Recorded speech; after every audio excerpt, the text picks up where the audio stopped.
देश के स्वाधीनता पर्व पर मैं उन शहीदों को अपने हृदय की गहराइयों से स्किप करके बना बहुत लंबा भाषण दंडवत प्रणाम करता हूँ। बना लो टॉयलेट उनके माता पिता को, उनके सगे संबंधियों को मैं सादर प्रणाम करता हूं। आए हुए अतिथियों का मैं हृदय से स्वागत करता हूं। आज देश की माटी में लगता है कि अजब सी महक है, एक अजब सी खुशबू पैदा होती है।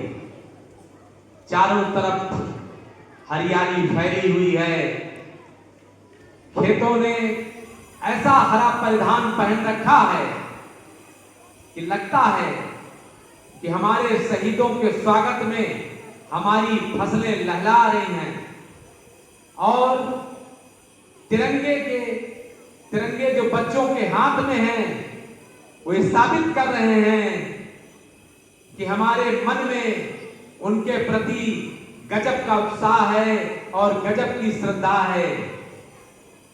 उनका बलिदान, उनका त्याग व्यर्थ नहीं गया।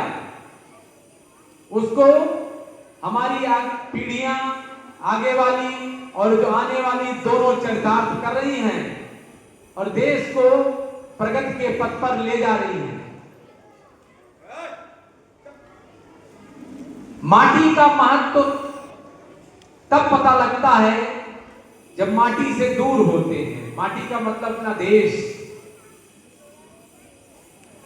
आप अपने देश में अपने घर में रह रहे हो तो लगता है कि बिल्कुल सामान्य सा जीवन है, लेकिन जरा एक हफ्ते के लिए जब आप बाहर जाते हो कहीं दूसरी जगह तो लगता है कि अपने घर लौट चले। यही अपना देश है, यही अपनी माटी है और यही उससे जुड़ाव और लगाव है।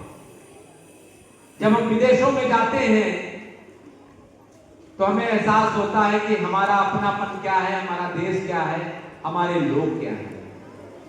इसी अपनेपन के लिए, इसी अपनों के लिए, इसी माटी के लिए हमारे शहीदों ने खुशी खुशी प्राण अपने न्यौछावर कर दिए।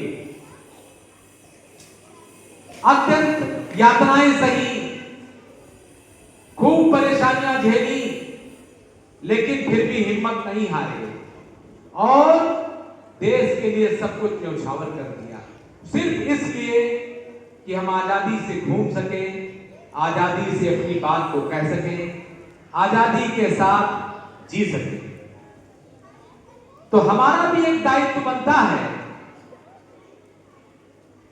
कि जिस देश की उन्होंने कल्पना की थी, जिस माटी के विकास की उन्होंने कल्पना की थी, वो थी कि हम जात पात के बंधन में नहीं बनेंगे, हम भेदभाव नहीं करेंगे कि कोई ऊंचा है कोई नीचा है, हम छोटे हैं हम बड़े हैं, हम हिंदू हैं मुस्लिम हैं। ये रविन्द्रनाथ टैगोर की धरती है, ये कलाम साहब की धरती है। कलाम साहब ने इस देश के लिए सब कुछ अपना दे दिया। रविन्द्रनाथ टैगोर ने भी देश के लिए अपना सब कुछ दिया। तो ये कभी भेदभाव नहीं सिखाती है और किसी भी राष्ट्र का विकास किसी एक जात, किसी एक धर्म से नहीं होता। किसी भी एक राष्ट्र की खूबसूरती, जैसे एक बाग में एक तरह के अगर फूल लगे हों, सिर्फ पीला ही फूल हो, उसमें सिर्फ लाल फूल हो तो उसकी खूबसूरती नहीं होती।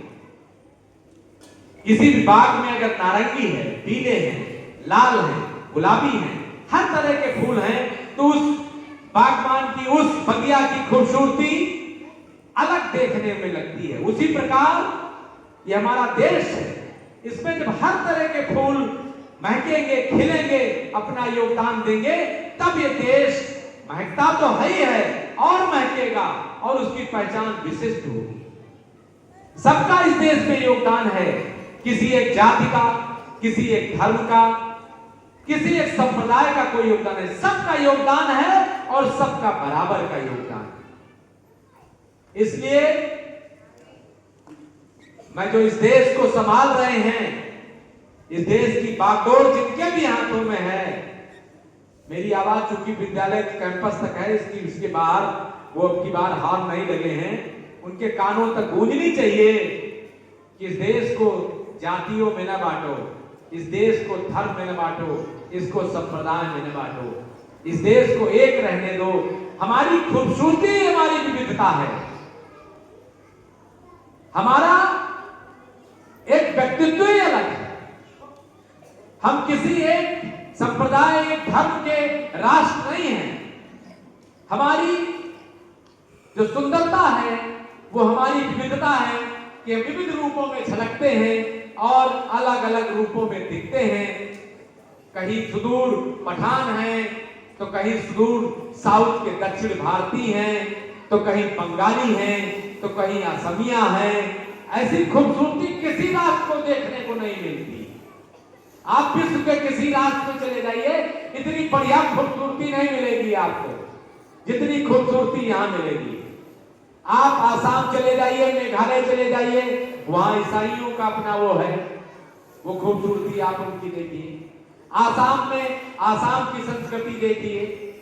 आप अमेरिका चले जाइए, अमेरिका में बहुत सी संस्कृतियां नहीं दिखेंगी आपको, सिर्फ एक कल्चर दिखेगी।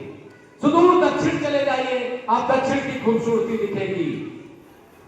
और आप जम्मू कश्मीर चले जाइए, पठानों की खूबसूरती दिखने को मिलेगी। उनका पहनावा, उनका तौर तरीका, उनका रहन सहन देखिए। पंजाब चले जाइए, सिखों की धरती दिखेगी, कैसा खूबसूरत नजारा है उनका। तो हम रोटियां हमेशा मिल बांट कर खाते थे, पता नहीं कौन विष घोलने की कोशिश करता है, उन रोटियों को बांटने की बार बार कोशिश करता है कि हमारी रोटी भी आपस में चैन से हम लोग जो खाते हैं, सुकून की जो रोटी खाते हैं, उसमें भी दखल दी जाए और उस रोटी को सुकून से न खाने दिया जाए। और जैसा कि हिंदू धर्म में सबसे महत्वपूर्ण जो ग्रंथ है वो गीता है।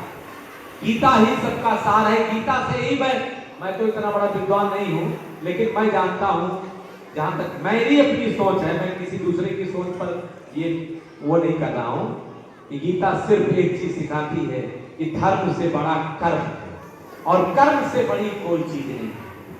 पहले कर्म आदमी को शुद्ध करना चाहिए, फिर उसका धर्म होता। कर्म ये है कि आपके पास धन है तो कमजोर को उसकी मदद करो, यदि उसको वृद्ध है तो वृद्ध की मदद करो, उसका सहयोग करो। किसी को दवा की जरूरत है तो उसको दवा दिलाओ, किसी को शिक्षा की जरूरत है तो उसको शिक्षा दिलाओ, किसी को घर की जरूरत है तो उसको घर दिलाओ, किसी के घर में अगर टूटा छप्पर है तो उसकी छप्पर को संभालने की कोशिश करो, किसी के पास वस्त्र नहीं है तो उसको वस्त्र उपलब्ध कराओ। यही राष्ट्र की सेवा है और यही गीता सिखाती है। मंदिर